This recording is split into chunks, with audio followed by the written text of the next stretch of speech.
우리 입안에서는요, 우리가 모르는 사이에 우리 몸 전체의 건강 상태에 대한 신호들이 끊임없이 보내지고 있거든요. 오늘은 바로 우리 몸이 입을 통해서 보내는 그 미스테리한 신호들을 어떻게 해석할 수 있는지 그 방법을 같이 한번 알아보려고 합니다.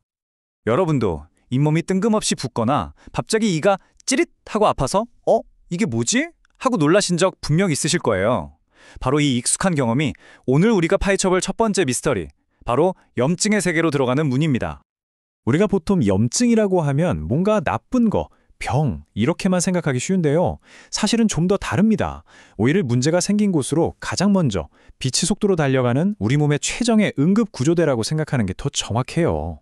네, 급성염증은 말 그대로 우리 몸에 119 같은 거요. 어디선가 도와주세요 하는 신호가 잡히면 즉시 출동해서 우리를 보호하는 거죠.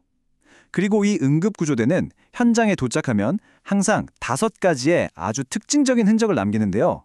저는 이걸 염증 어벤져스 5인방이라고 부릅니다. 바로 이 5가지입니다. 혈관이 확장되면서 붉어지는 발적, 혈류가 증가해서 뜨거워지는 발열, 혈관에서 체액이 빠져나와 퉁퉁 붓는 종창, 그리고 이 모든 과정에서 신경이 눌리면서 아픈 동통, 마지막으로 이렇게 붓고 아프니까 제대로 움직이기 힘든 기능상실까지. 이 어벤져스 5인방이 나타났다는 건 우리 몸의 응급구조대가 세균 같은 적들과 싸우고 있는 증거인 셈이죠. 그런데 말이죠. 가끔 이 훌륭한 방어 시스템이 갑자기 혼란에 빠져서 적군이 아닌 아군, 그러니까 우리 몸의 조직을 공격할 때가 있습니다. 이걸 바로 자가면역 질환이라고 하는데요. 그 중요한 단서 역시 우리 입안에서 발견될 때가 정말 많습니다. 자, 첫 번째 사건 파일입니다. 어떤 분의 양쪽 뺨 안쪽을 보니까요, 아주 섬세하고 하얀 레이스 같은 무늬가 쫙 깔려 있는 거예요. 꼭 예쁜 그물 같기도 하고요. 대체 이게 뭘까요? 정답은 바로 편평태선입니다.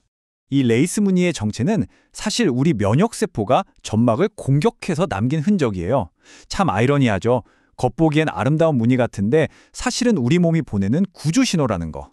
그래서 치과 의사에게는 이게 병을 진단하는 아주 중요한 열쇠가 된답니다. 자, 다음 사건으로 넘어가 보죠.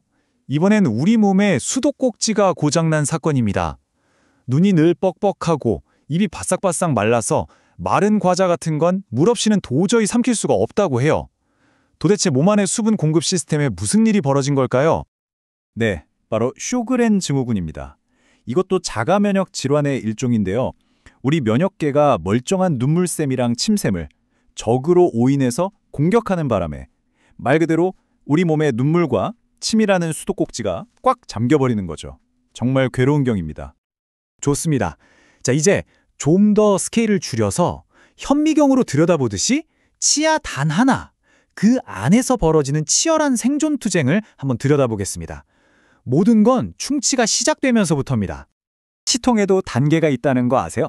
초기에는요, 찬물을 마시면 깜짝이야 하고 놀랐다가 금방 괜찮아지는 가역성 치수염 단계입니다. 말 그대로 회복이 가능한 거죠. 근데 여기서 더 진행되면 비가역성 치수염이 되는데요. 이 둘을 가르는 결정적인 차이가 뭔지 아세요? 바로 미련입니다. 미련. 비가역성 치수염은요, 찬물 같은 자극이 사라져도 통증이라는 미련이 남아서 한참 동안 우리를 괴롭히는 거예요. 그래서 이 치통의 일생을 보면요, 마치 사막자리 드라마 같아요. 처음엔 회복 가능한 경고 신호로 시작했다가 2단계에선 멈추지 않는 통증의 사이렌이 울리죠. 그러다 3단계에 이르면 신경이 죽어버려서 갑자기 고요해져요. 치수 괴사 단계입니다. 하지만 이건 폭풍전의 고요함일 뿐이에요. 곧 뿌리 끝에서 고름 폭탄이 터지는 끔찍한 통증의 4단계로 이어지게 되거든요. 이번엔 좀 더 신비하고 기묘한 세계로 가볼까요? 바로 자연이 만들어낸 아주 독특한 실험들, 치아의 발육 이상에 대한 이야기입니다. 와, 정말 상상도 못한 모양들이 많아요. 특히 이 2가지가 좀 헷갈리는데요. 융합치는 이름 그대로 원래 둘이었던 치아 씨앗이 하나로 합쳐진 거예요. 1 더하기 1이 1이 된 셈이죠. 반면에 쌍생치는 원래 하나였던 애가 쌍둥이가 되려고 폼을 잡다가 실패한 겁니다. 그래서 이거 구분하는 진짜 쉬운 꿀팁이 있어요. 그냥 입안에 치아 개수를 세어보는 거예요. 하나가 모자라면 융합치, 개수가 정상이면 쌍생치일 확률이 아주 높습니다. 간단하죠? 그 밖에도 정말 기묘한 치아들이 많습니다. 앞니 끝이 꼭 드라이버처럼 베이는 허친슨 치아, 치아 안에 또 다른 작은 치아가 들어있는 치네치, 치아 뿌리에 뜬금없이 생긴 범랑 진주, 그리고 황소 이빨을 닮았다고 해서 붙여진 우상치까지. 자연의 상상력은 정말 끝이 없는 것 같아요. 입안에 뭔가 덩어리 같은 게 만져지면 혹시 암 아닐까 하고 덜컥 겁부터 나잖아요. 그렇죠? 하지만 치과 의사들은 아주 체계적인 방법으로 이 혹들의 정체를 감별해냅니다. 어떻게 하는지 한번 같이 보실까요? 종양은 크게 보면 착한 혹인 양성과 나쁜 혹인 악성으로 나눌 수 있어요. 여기 표를 보시면 차이가 명확하죠? 양성은 자기를 둘러싼 캡슐이 있고 주변을 그냥 밀어내면서 얌전하게 자라지만 악성은 그런 경계 없이 주변 조직을 막 파고들면서 자랍니다. 하지만 가장 결정적이고 무서운 차이는 바로 이 전이 능력이에요. 원래 있던 자리를 떠나서 혈관이나 림프관을 타고 온몸으로 퍼져나가는 것. 이게 악성 종양이 정말 무서운 이유입니다. 자, 오늘의 마지막 미스터리입니다. 통증도 없이 턱뼈가 서서히 부어오르고요. 엑스레이를 찍어보니까 마치 비눗방울이 여러 개 뭉쳐있는 것 같은 무늬가 보여요. 과연 이 혹은 보이는 것처럼 순하고 착한 녀석일까요? 정체는 바로 범랑 모세포정입니다. 이 종양은 별명이 아주 유명해요. 양의 탈을 쓴 늑대. 왜냐하면 조직 검사를 해보면 분명 양성으로 나오거든요. 그런데 하는 짓은 주변 뼈를 마구 파괴하고 재발도 엄청나게 잘해서 악성 종양처럼 아주 넓게 제거해야 하는 아주 까다로운 녀석입니다. 이름은 양인데 행동은 늑대인 거죠. 이런 끈질긴 녀석이 또 하나 있습니다. 치성각화낭이라고 하는데요. 이 녀석의 별명은 불사조입니다. 왜냐고요?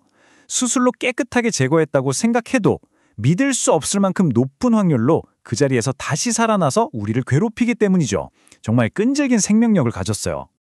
자, 오늘 우리는 입안에서 벌어지는 정말 다양한 이야기들을 함께 살펴봤습니다. 이제 이 이야기가 끝나면 여러분의 입안을 한번 거울로 들여다보세요. 혹시 여러분이 무심코 지나쳤던 아주 작은 변화나 불편함이 당신의 몸 전체가 보내는 아주 중요한 신호는 아닐까요? 그 이야기에 꼭 한번 귀를 기울여 보시길 바랍니다.